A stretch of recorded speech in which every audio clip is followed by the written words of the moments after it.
L'aubergine, c'est vraiment une très belle culture à réaliser au potager. Elle nous sert beaucoup ici, notamment à faire des préparations pour l'hiver, des repas tout faits qu'on aura juste à décongeler, et notamment la fameuse ratatouille. Et puis en saison, on la croque juste cueillie du potager, légèrement poêlée et en avant. Mais l'aubergine, c'est aussi une culture assez capricieuse. Combien de fois j'ai discuté avec des jardiniers qui ont semé des aubergines, qui ont planté des aubergines et qui n'ont pour autant jamais récolté d'aubergines. Alors on va reprendre toute la culture, de la graine jusqu'à l'assiette. On va revoir tous les gestes clés du jardinier, tous les paramètres à prendre en compte pour espérer réussir au mieux l'aubergine dans nos potagers.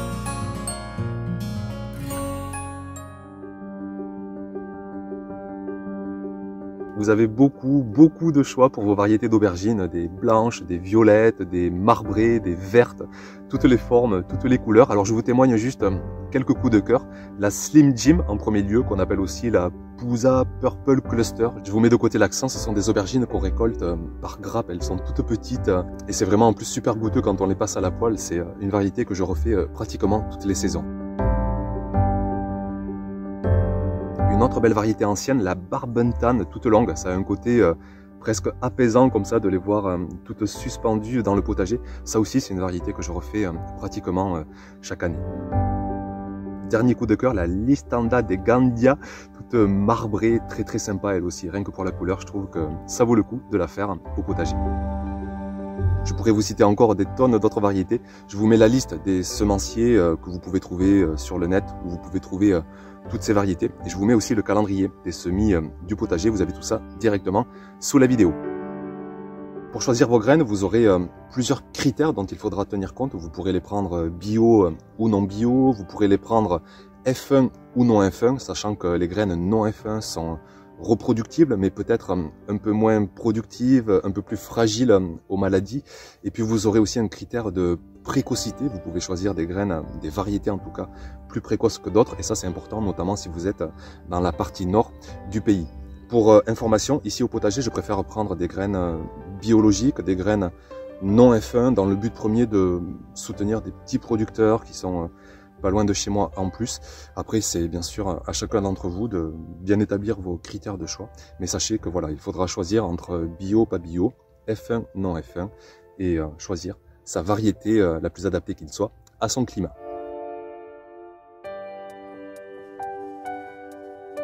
On sème assez tôt, généralement vers le mois de février. On sème assez tôt en fait parce que c'est un semis qui est vraiment très long à se développer. Autant les courges par exemple, en 3 ou 4 semaines, c'est réglé. On sème et 3 semaines après, le plant est déjà prêt à être mis au potager. Mais avec l'aubergine, c'est vraiment une toute autre histoire. Alors à cette époque de l'année, il fait encore super froid dehors et le semis, lui, il a besoin de 25 degrés idéalement pour bien se développer. Alors soit vous vous mettez à l'intérieur, dans une véranda, ce sera idéal, vous aurez beaucoup de lumière et la lumière c'est vraiment l'élément le plus important pour bien réussir ces semis. Soit vous vous procurez des éclairages artificiels, vous en trouvez partout dans le commerce et là vous pouvez vous mettre dans n'importe quelle pièce du moment que vous avez ces éclairages. Soit vous avez une serre comme moi ici et vous pouvez vous mettre dedans bien sûr, mais par contre il y aura toujours ce problème de froid, alors il faudra la chauffer ponctuellement, notamment la nuit, pour absolument éviter tout risque de gel.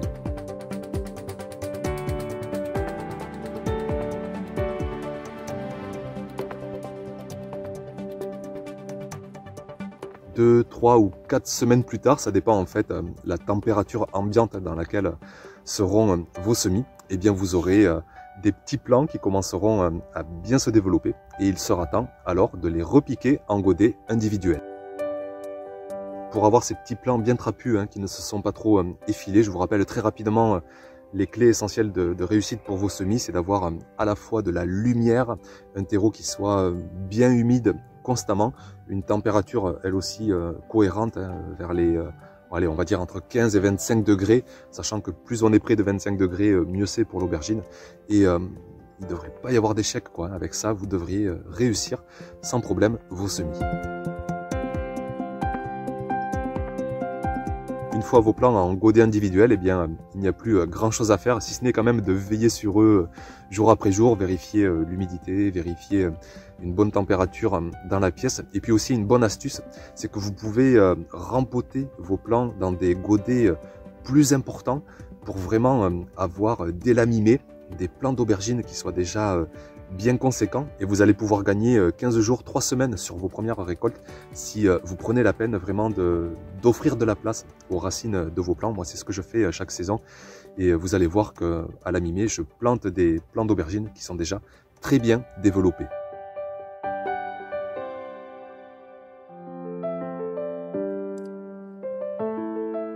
Vers la mi-mai, en tout cas une fois que les risques de gel sont terminés, voici venu le moment de la plantation qu'on attend tous impatiemment chaque saison.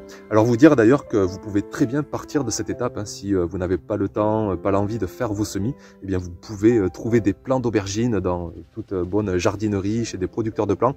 Et là aussi vous aurez les mêmes critères de choix que pour les graines. Vous pourrez choisir des plants biologiques ou non biologiques, des plants F1 ou non F1, et vous avez même un autre critère, vous pourrez choisir des plants greffés ou non greffés. Et des plants greffés, ce sont en fait deux variétés d'aubergines qu'on a greffées l'une à l'autre, et ça a pour effet d'accentuer la vigueur, la productivité, la résistance aux maladies.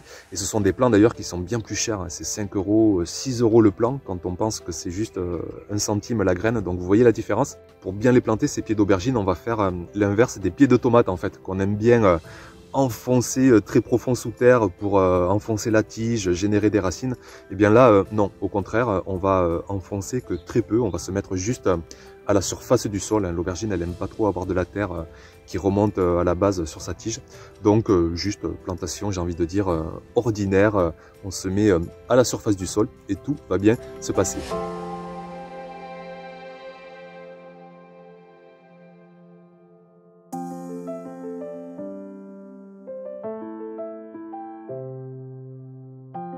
Si on ne taille pas un plant d'aubergine, vous allez avoir un véritable buisson qui va se former. C'est un peu comme les plants de tomates en fait. Vous allez avoir des tiges latérales qui vont partir de tous les côtés, et ça va faire un véritable buisson. Alors d'un côté, c'est nécessaire pour la culture de l'aubergine, parce que ce sont sur ces tiges latérales que les aubergines vont se former. Donc il ne faut pas tous les supprimer, sinon vous n'aurez pas d'aubergines. Mais il ne faut pas tous les laisser non plus, sinon vous allez avoir une énergie qui va trop se dissiper, surtout sur des variétés anciennes qui sont un peu moins vigoureuses, et vous allez vous risquer en tout cas de ne pas avoir de récolte. Alors le bon compromis, ce sera de laisser le bon nombre de tiges latérales selon votre région, selon votre ensoleillement, selon votre chaleur. Si vous êtes dans le sud, vous pourrez laisser 4-5 tiges latérales avec chaque fois 2 fleurs d'aubergine, et ça vous fera 8-10 aubergines par plant, et elles arriveront toutes à maturité. Si vous êtes dans le nord de la France, on aura plutôt tendance à laisser 2-3 tiges latérales avec 1 ou 2 fleurs. Là aussi, hein, c'est selon vraiment votre climat, et vous aurez 2, 4, 6 aubergines maximum par plant. Ce n'est pas une vérité non plus. Il peut y avoir des exceptions. Par exemple, vous pouvez avoir des plants greffés qui sont plus vigoureux. Et là, même dans le nord de la France, vous pouvez laisser 5, 6, 7, 8 tiges latérales. Et comme ce sont des plants vraiment très vigoureux, vous pourrez avoir jusqu'à 15, 20 aubergines par plant. Et puis aussi, il faut dire que cette réussite de récolte, elle va dépendre de votre sol aussi. Et c'est à lui donc qu'on va s'intéresser maintenant.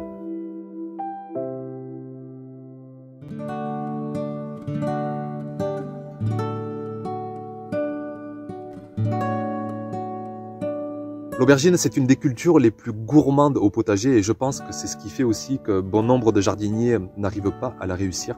Il faut vraiment les 3 fertilités clés du potager. Donc on commence par la fertilité physique. Il vous faut un sol absolument bien meuble, aéré, qui va être vraiment propice à ce que les racines puissent se développer, aller chercher les minéraux loin dans le sol. Il vous faudra une fertilité chimique vraiment au taquet, quoi. Il faudra que votre sol soit gorgé de minéraux. Donc pour ça, qu'est-ce qu'on fait? Eh bien, longtemps en amont de la culture, on peut apporter des amendements, des composts de fumier, des composts maison, des composts de végétaux, et ça, petit à petit, ça va libérer des minéraux. On peut apporter aussi des engrais organiques, naturels, biologiques, en début de culture et puis même pendant la culture au bout de 4 semaines. Donc je vous mets la liste des engrais naturels, hein. Vous en trouvez plein dans le commerce. Vous pouvez en faire aussi vous-même. Puis on pourra aussi jouer avec la carte des paillages. On va apporter des tonnes de matière organique, tous les résidus végétaux de notre environnement. Et tout ça, ça va se transformer petit à petit en humus, mais ça va aussi se transformer en minéraux, hein, avec du temps. Donc ça, c'est vraiment des choses qu'il faut faire en amont de ces cultures. Et ça aussi, ça pourra augmenter à terme la fertilité chimique. Mais pour tout ça, il faut passer par la vie du sol, par la 3e fertilité, la fertilité biologique. Et pour celle-là, vous avez une chose à faire, c'est d'avoir un sol constamment humide parce que l'eau, c'est la vie. Et pour que le moteur du potager travaille, il vous faut vraiment une bonne condition d'humidité. Donc la pluie, si vous avez de la chance d'en avoir, sinon il vous faudra arroser, il vous faudra répondre aux besoins d'évapotranspiration, hein. Les feuilles des plants d'aubergine transpirent, le sol, l'eau s'évapore. Donc il faut répondre à ce besoin d'évapotranspiration, soit en arrosant, soit en réduisant au maximum ce besoin en paillant le sol.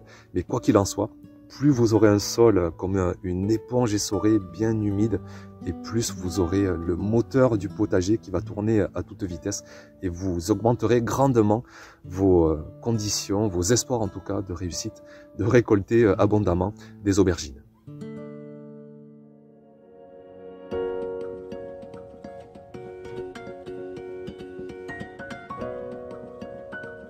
On finit avec le moment qu'on espère tous, hein, celui de la récolte. Alors j'ai la chance d'avoir plusieurs saisons maintenant d'images et je vous partage vraiment ces moments qui sont toujours un grand bonheur parce que c'est pas rien de récolter des aubergines, c'est qu'on a tout bien fait auparavant, qu'on a porté soin vraiment de cette graine là qui nous amène maintenant jusqu'à cette aubergine. Il y a un moment vraiment précis pour la récolter, enfin précis, c'est vraiment quand la peau est bien luisante et je dis ça avec expérience parce que je sais que souvent j'ai tardé à récolter des aubergines et là ça commence un peu à se flétrir et de suite on perd énormément en qualité gustative. Donc vraiment je vous incite à bien veiller la maturité de vos fruits et sitôt que la peau là commence presque comme un effet miroir, presque on pourrait se voir dedans, et bien là on récolte et rapidement soit on les découpe en rondelles, on les mange directement ou sinon donc on en fait des plats préparés. Ici on fait beaucoup de tian, de ratatouille, on les congèle, ça se décongèle très bien hein, une fois que c'est préparé pour l'hiver. Donc vraiment voilà, faire attention à ce stade de récolte quand la peau est toute luisante, hop, on coupe le fruit, on récolte et on mange ou on prépare pour la saison froide pour faire des bonnes ratatouilles. Voilà pour ce petit tuto, j'espère qu'il pourra vous aider à mieux réussir encore vos aubergines dans vos potagers. Bien sûr, si vous avez des expériences avec cette culture ou quoi que ce soit à dire, foncez dans les commentaires sous la vidéo pour partager peut-être des clés de réussite que j'aurais oubliées. Et puis de toute façon, comme d'habitude, ce sera toujours un plaisir de vous lire. Je vous remercie comme d'habitude pour votre fidélité à la chaîne et puis à très vite pour une prochaine vidéo. Ciao ciao.